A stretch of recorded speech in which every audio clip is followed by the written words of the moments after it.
In terms of cinematography, Breaking Bad uses 35mm film with various techniques to realize its cinematic visual style. Firstly, Breaking Bad often uses wide-angle shot to create long depth of field.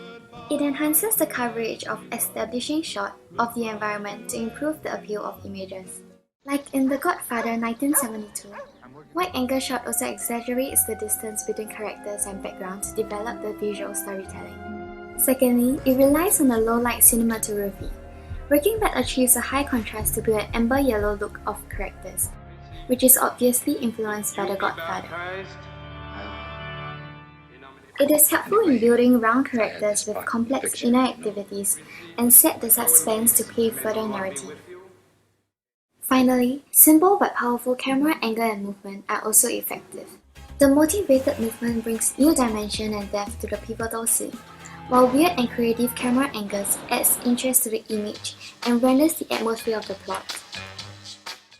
Vincent Gilligan's mise-en-scene in Breaking Bad significantly contributes to its cinematic style as it has been produced to a cinema standard. It corroborates most scenes, particularly within the larger and more detailed shots, as an extensive amount of relevant props influence the realism and depth within the shots.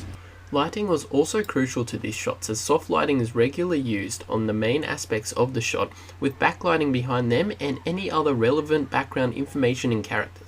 Within indoor scenes, this is also accompanied by a real film lighting through windows to provide a more natural appearance. Breaking Bad has been influenced by Terminator 2 as it uses mise-en-scene to develop complex backgrounds with clear lighting that is accompanied by precise costume design that represents the changes within the viewer's perspective of the characters within the story. This reinforces that Breaking Bad clearly demonstrates a more cinematic style rather than a televisual style within its mise-en-scene. The cinematic editing techniques used in Silence of the Lambs can be found in Breaking Bad. Silence of the Lambs uses cross-cutting in the scene where the FBI agents are surrounding a house and Buffalo Bill inside a house. This same technique can be seen in Breaking Bad. In the prison killing scene, Walt is seen inside, looking at his watch, while prison murders are taking place. The cross-cutting technique seen in both productions joins two views into the same scene, allowing the viewer to know the events are happening simultaneously. Both productions use shot, reverse shot, and eyeline matching. An example seen in Silence of the Lambs, the scene where Clarice meets Hannibal in the prison. The same techniques are employed in scenes in Breaking Bad. An example is Gale's death. In both productions, the shot focuses on one person, then the shot shifts focus to the other. This allows the viewer to see what the character sees and is reached through eyeline matching. The characters are looking straight as if they are standing in front of each other and are positioned near to the center of the frame. Through using cinematic techniques, the Breaking Bad series becomes a cinematic production rather than a televisual one.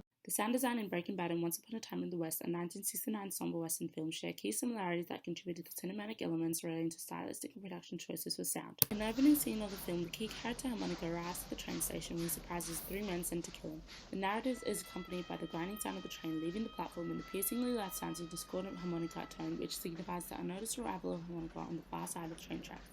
The soundtrack, which introduces as harmonica's leitmotif and the confrontation between the characters, features an intense musical arrangement of cello and other bass instruments, creating a droning tone and mood of anticipation where high-pitched and plucked violins and occasional percussions are added. This resonates with the stylistic choices apparent in Breaking Bad's theme music. Looks like we're shy of one horse.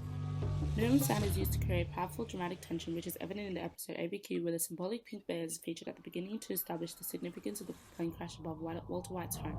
The sound design of the episode sets an uneasy mood by using minimum electronic instruments that create a droning tone with inconsistent beats of other electronic instruments. The scene demonstrates the relationship of sound in visual storytelling by using both diegetic and non-diegetic sounds, emphasizing the use of movement. Thus, this use of technique contributes to the cinematic qualities of Breaking Bad.